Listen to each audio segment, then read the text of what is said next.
Hi friends, welcome. This is Home Sweet Home Ramya.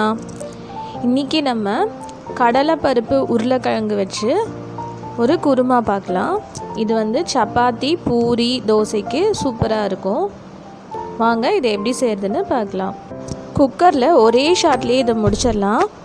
First குக்கரில் 2 table spoon oil விட்டுட்டு பட்டை கிராம்பு 2 போட்டு தாளிச்சிட்டு பூண்டு ஒரு 4 பல் கட் பண்ணி போட்டுக்கோங்க.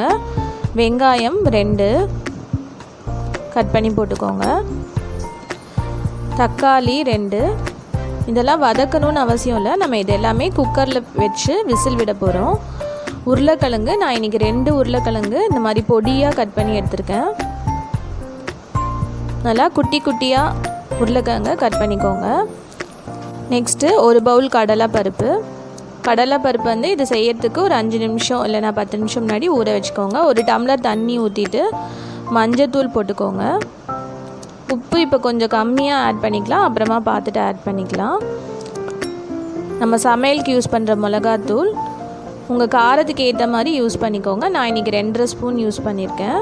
எல்லா இன்க்ரீடியன்ஸும் போட்டோன்னே திருப்பி ஒரு அரை டம்ளர் தண்ணி ஊற்றி நல்லா மிக்ஸ் பண்ணி விட்டுட்டு குக்கர் மூடி போட்டு ஹை ஃப்ளேமில் வச்சுருங்க. இந்த டைமில் நம்ம தேங்காய் சோம்பு அரைச்சிக்கலாம். நிறையா தேங்காய் வேண்டாம், ஆல்ரெடி கடலைப்பருப்பு உருளைக்கிழங்கெல்லாம் நல்லா கெட்டியாயிடும் குருமா. நல்லா தேங்காய் கொஞ்சமாக தேங்காய், ஒரு 3/4 ஸ்பூன் சோம்பு, இது மிக்சியில் அரைச்சி ரெடியாக வச்சுக்கலாம். பாருங்கள் விசில் வந்துடுச்சு. இந்த மாதிரி 4 விசில் வச்சுக்கோங்க. ஏன்னா கடலைப்பருப்பு நல்லா வேகணும், உருளைக்கிழங்கும் நல்லா வேகணும். உங்கள் குக்கரில் விசில் கம்மியாக விட்டால் போதும்னா அந்த மாதிரி விட்டுக்கோங்க. நான் இன்றைக்கி 4 விசில் விட்டுருக்கேன். குக்கரை ஆஃப் பண்ணிவிட்டு ஒரு 5 மினிட்ஸ் கழித்து திறந்து பார்க்கலாம். பாருங்கள் இந்த மாதிரி நல்லா வெந்திருக்கு. இப்போ திருப்பி ஸ்டவ்வை பற்ற வச்சுட்டு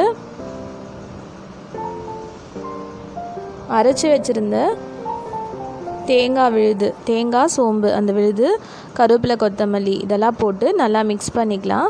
நம்ம ஃபஸ்ட்டு விட்ட ஆயில் மட்டும்தான், அதுக்கப்புறம் நம்ம ஆயில் எதுவும் விட கிடையாது. இப்போ நல்லா மிக்ஸ் பண்ணி விட்டுட்டு ஹை ஃப்ளேமில் வச்சு நல்லா ஒரு 2-3 கொதி விட்டுக்கோங்க. தேங்காய் ஊற்றினதுக்கப்புறம் ரொம்ப கொதிக்கணும்னு அவசியம் இல்லை. உங்களுக்கு உப்பு கரெக்டாக இருக்கான்னு பார்த்துட்டு ஆட் பண்ணிக்கோங்க. பாருங்கள் குக்கர்லேயே 1 ஷாட்லேயே இந்த குருமா முடிஞ்சிருச்சு. கடலைப்பருப்பு நல்லா வெந்திருக்கான்னு ஒரு தடவை எடுத்து பார்த்துக்கோங்க. நம்ம 4 விசில் விட்டதுனால கண்டிப்பாக கடலைப்பருப்பு நல்லா வெந்திருக்கும்.